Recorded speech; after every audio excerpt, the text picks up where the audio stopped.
GM people. This is YOUIS. Thank you all for the overwhelming support for my work.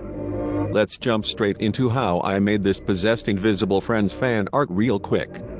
First of all, let's get the illustration done by using Adobe Illustrator.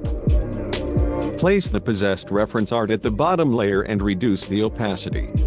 This is so that you can have perfectly traced shapes like the head and body. Make sure you organize your layers in a manner whereby each layer is a single element to be animated.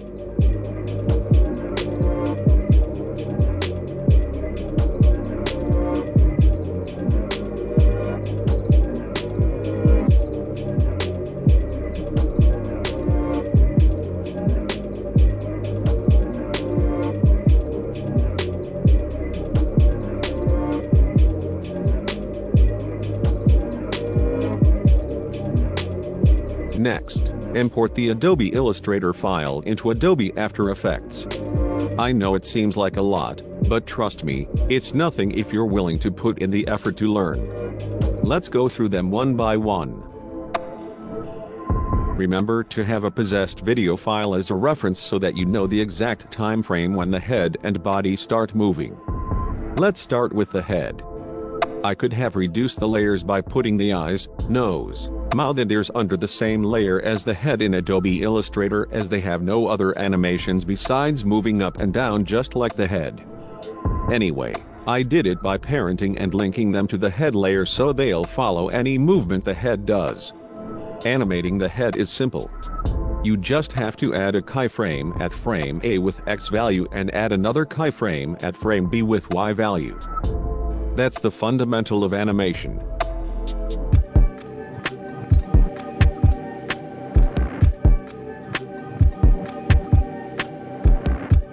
However, one thing many beginners fail to do is add Bezier curves or easing.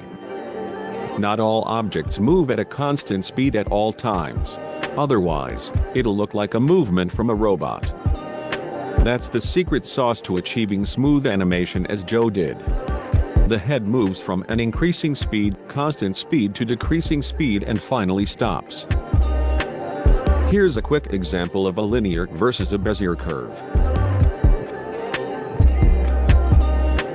Next, we have the iconic hats from Motion Marcus.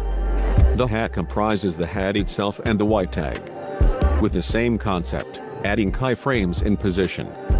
I also used opacity to make the object disappear or fade out.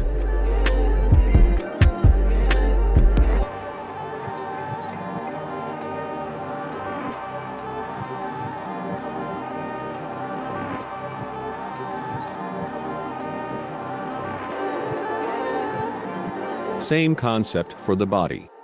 Remember to add your Bezier curves so the motions look buttery smooth.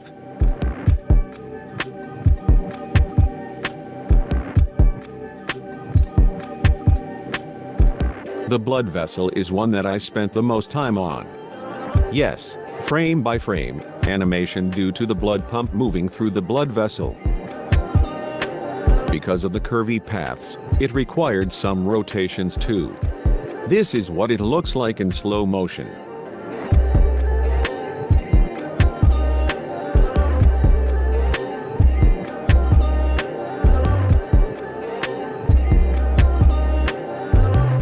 Then, I just copy-paste the keyframes for another cycle.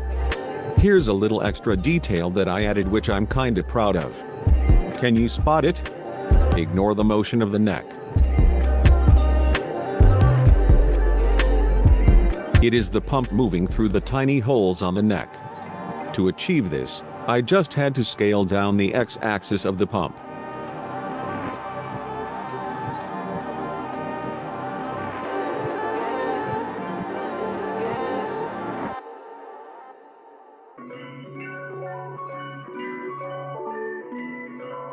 I then also added keyframes in the scale of the heart to achieve the pumping effect. The brain. One tip to spice up your animation is the inertia effect. In another word, the object does not stop immediately, it bounces a little like a ball or rubber band. If you watched enough Tom and Jerry, you should get the idea. Here's without and with.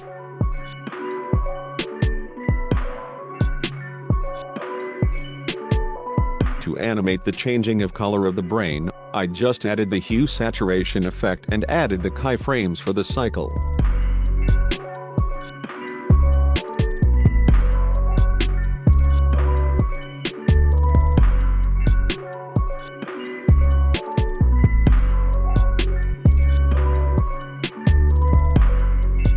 The dripping water. Since the water was illustrated in the same layer as the head, I had to break it by create shapes from vector layer to further animate the elements in the head layer. I could do it by scaling the y-axis, but that would distort it. So, I had to animate the dripping water's stroke position. Here's how.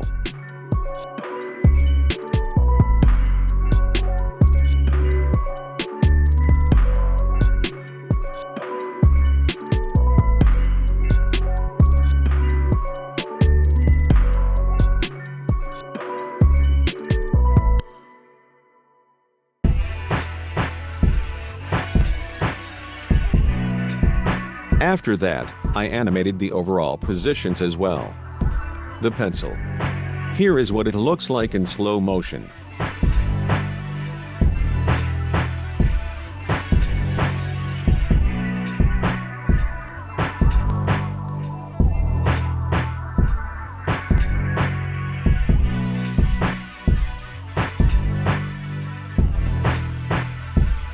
In the speed graph editor, notice how I edited the curves as the object loses its energy due to gravity.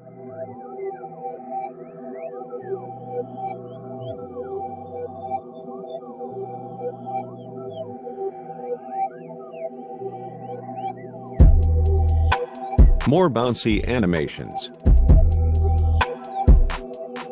Lastly, the toothbrush.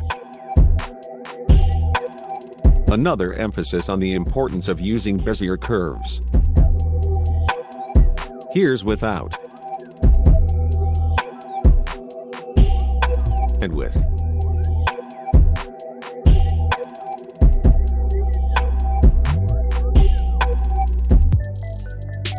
Thank you for spending your precious time with me. I always believe we all have different talents in ourselves. Let's learn from each other and grow together and spread positivity. Take care.